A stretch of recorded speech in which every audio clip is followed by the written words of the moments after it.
I've had the Galaxy S24 Ultra for pretty much exactly 12 months. In that time, I feel like it's gone a little bit underappreciated. With the looming launch ahead from Samsung and Galaxy Unpacked announced, maybe this thing will go appreciated. Let's go.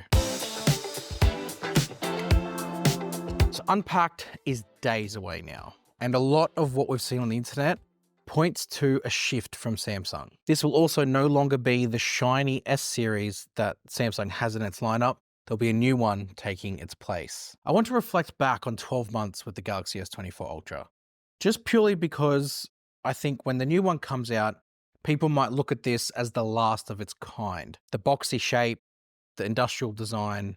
You might reflect back on this in years to come and sort of pine for this design that Samsung have, but also appreciate it for what it is, because it's not like the phone's just going to disappear. As stated, this boxy industrial design is what stood the S24 Ultra apart in the industry itself, but also within Samsung's lineup. It was a true Note phone that Samsung continued that design language to sort of keep the Note heritage around. It appealed to the most loyal and diehard of Samsung fans that's even stuck with them after the Note 7 debacle.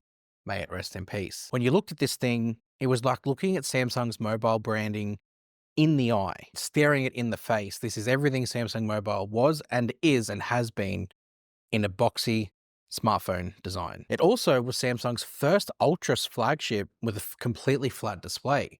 So it kind of, in one camp, was the old style Samsung, but also ushered in the new era, or at least returning to a new era with the flat displays. To accommodate for that, to make sure the comfort in the hand was still there, they curved the frame, which was titanium. Again, another first for Samsung Mobile. The display that sat inside this flat screen was stunning. Well, is stunning. Again, it still exists. In terms of what Samsung wanted to offer the market, they didn't hold back. The massive 2600 nits of peak brightness, but not just the fact that it had peak brightness of that level, just the fact it could sustain it, especially after a few updates, initially not so much. But across the 12 months, it definitely maintained that brightness in all sorts of conditions. Parallel to that brightness was the colors and the vividness that again brought unparalleled, in my opinion, display success. But perhaps the biggest part of that visual experience on the display was the Gorilla Glass armor and the anti-reflective coating. A lot of people have made a lot of noise on the internet about how this coating disappears and it gets smudgy and dirty. But when I look at all the images, a lot of it is just poor phone maintenance. If you keep your display clean, and I don't actually have a case on my phone on this one, haven't had one pretty much the entire time. And yeah, it's got some smudges, but the second you wipe and clean it and maintain it, the anti-reflective coating is still a huge part of it. So I think for people to sort of sit there and complain, you're probably not doing your phone justice. If you've got a phone that costs this much money, look after your investment. But also, it still holds up after the 12 months. As you can sort of even see, as I sort of move it around, look at that light. Like it just bounces off. Other phones, like the Z Fold Special Edition, like what a difference. What a difference. It is still, to this day, my favorite part about this phone, the display as a whole. And the cameras, which normally play the highest importance on an S series phone, I believe played second fiddle to that display this year. The S23 Ultra's cameras were already of a high class. That 200 megapixel main camera with the cameras that flanked around it definitely offered so much flexibility. The S24 Ultra had to change things up a little bit to sort of offer something similar, but extend that flexibility. So even though the camera hardware got a new 5 times 50 megapixel telephoto camera, it still isn't what got me super excited about the cameras this year, because I think at this point, camera hardware on smartphones are almost reaching a peak where what really more can you do with them? For me, what I really got excited about from the cameras on the S24 Ultra were the modes. Samsung transformed their offering with the modes and gave you so much more, even more than what they're used to giving you. Dual recording, 4K dual recording, I might add, which I've waxed lyrical about a lot over this 12 months.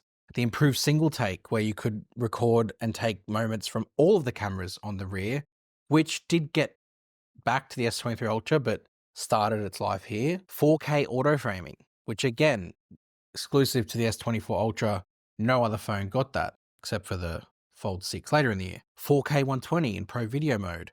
There's a really endless list of upgrades, and I did actually document them way back when this phone came out, all of the hidden upgrades that this camera system got, and they were all camera modes. So whilst that 5x camera offered that expanded flexibility from 5 to 10 range in zoom because it's almost lossless using high resolution to make up the difference, or the fact it can record in 8K, or the nicer depth of field and the bigger sensor that it gave you for better low light and better sort of artistic shots, none of that really, to me, makes the biggest difference compared to what the photo modes and camera modes did. And all of that was possible thanks to the 8 Gen 3 for Galaxy. That is what enabled the capability.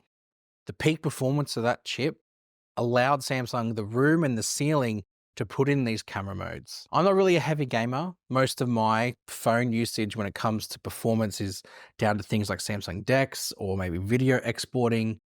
And for that, it just offered a marketable improvements over the 8 Gen 2 for Galaxy. Not that that was a phone that lacked in performance, this just took it to another step. The only thing I think that it lacked in was battery. The S24 Ultra, not terrible, and I think when you step away from an S24 Ultra and go to something else, you'll appreciate it. But if you use the S23 Ultra for a year, yeah, it was a bit different. This didn't last as long. Perhaps maybe because it's doing more and you maybe are doing more with it, but there's no hiding from that fact. The 5,000 milliamp hour capacity didn't last as long as what the 5,000 milliamp hour capacity did on the S23 Ultra. Galaxy AI came, and whilst I wasn't a big proponent of using all of it, like browsing the internet and summarizing articles, used that. Samsung Notes, dabbled in that. The biggest one I found that most useful was things like sketch to image and generative edit in the gallery. So I think Galaxy AI had a really strong start to life with the S24 Ultra, and I know it's expanded out now into a lot of different areas. But there's one thing about this phone, especially with the AI offerings like sketch to image, that change its fortunes, and that's the S Pen. Since Samsung decided to embed the S Pen with the Ultra, it is the unique identifier of Samsung phones, hands down. The fact that not only do you have a pen in here that can write notes, take quick notes in things like screen off memo, obviously Samsung Notes, sign documents, and have the remote shutter capabilities for things like the camera, the remote capabilities for things like the gallery, Spotify, Microsoft PowerPoint, and all of the phone controls that it has truly takes this phone away from every other phone on the market, because you get that plus everything else in an industrial design that represents Samsung's branding. Now, I had an alternative title for this video. It was Flawed Genius, because whilst the S24 Ultra is going to be appreciated in years to come, as we reflect back on it, it doesn't mean it was Samsung's perfect phone. As Samsung tends to do, their even-yeared Ultra phones, S20 Ultra, S22 Ultra, and now the S24 Ultra, always don't receive quite the fanfare that they maybe deserve for the time. S20 Ultra was the perfect example of huge numbers, but perhaps lacking in execution. I would say there's a very similar feeling about this phone. Huge numbers, huge performance, huge features on offer, but some people just had these crazy high expectations that maybe this phone didn't quite meet. But I feel like in years to come, people will realize this was the last of its kind. 1 year with the S24 Ultra. Let me know what your year was like if you had this phone. Let me know what you're looking forward to about Samsung's Unpacked event. Make sure you hit subscribe, as I will be making sure I'll give you all of the coverage on what's announced here on the channel. Big news to come, and I'll see you guys in the next one. You!